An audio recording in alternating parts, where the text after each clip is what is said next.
With the fall of Rome, the Church turned its attention to the barbarians in three main regions: Gaul, Britain/Ireland, as well as Germany. The first major group, or tribe if you like, of the barbarians to become Christian were the Franks towards the end of the 5th century under the leadership of their chieftain Clovis. Clovis, having for a long time thought the Christian God to be one of weakness, found himself calling upon the Christian God prior to going into battle against the Alemanni. He promised God that if his people defeated the Alemanni, he would convert and be baptized. And the Franks won in 497. Clovis is then baptized along with some 3,000 of his troops.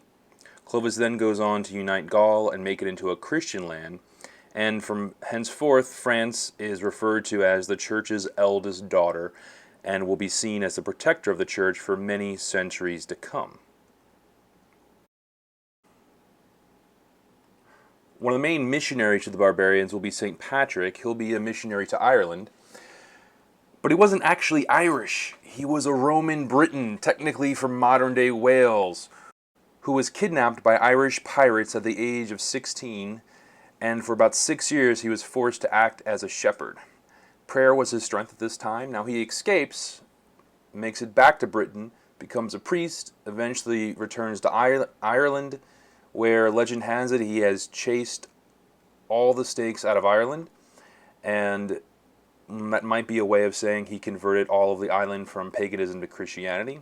Also, it is said that he used the shamrock to help the locals understand the Trinity. He would ask the locals if the shamrock was one leaf or was it 3 leaves. The locals would reply, it is both 1 leaf and 3 leaves.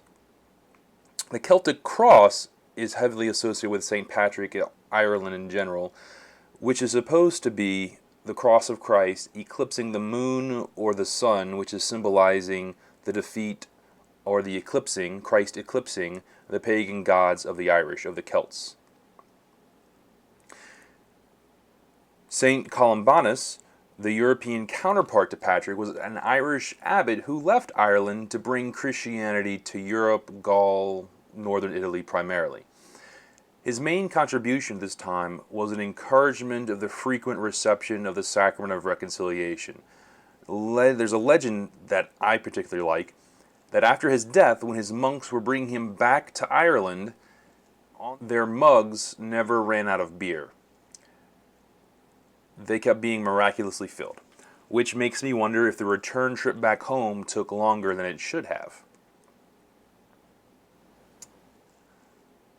Born Wilfrid and entering a Benedictine monastery at the age of 7, Boniface was prone to discouragement and despair, which are two qualities often not associated with missionaries.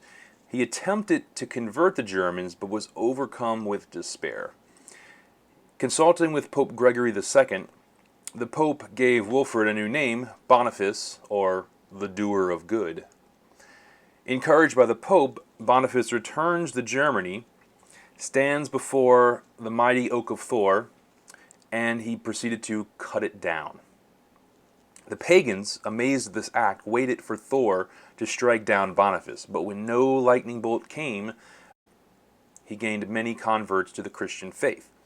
Boniface then takes the wood from the tree and builds a chapel to St. Peter out of it.